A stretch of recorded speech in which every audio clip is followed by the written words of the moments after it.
Hello and welcome to Phone Transformer. In this video, I'm going to show you how to zip a file on Android. To zip a file on Android, you will need a file manager app that has this feature. There are many file manager apps available on the Google Play Store. But for this tutorial, I'm going to use the one that comes pre-installed on most Android devices. It's called File Manager. So, let's get started. First, open the File Manager app on your phone. You will see a list of categories, such as images, videos, music, documents, and so on. You can tap on any of these categories to see the files that belong to them, or you can tap on the internal storage option to see all the files and folders on your phone. Next, navigate to the location where the files you want to zip are stored.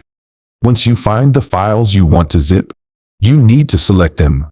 To do that, just tap and hold on one of the files until a check mark appears on it. Then, you can tap on the other files you want to include in the zip folder.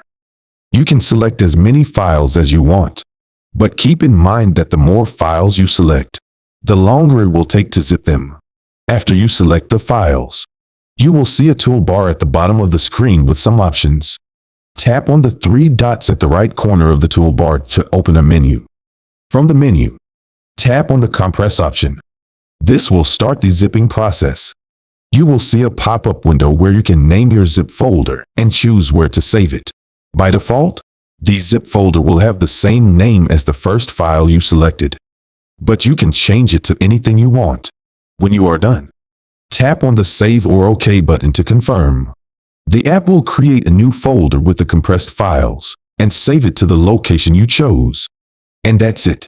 You have successfully zipped an Android file. You can now share the zip folder with anyone you want, or keep it as a backup. Thanks for watching and see you in the next video. Bye.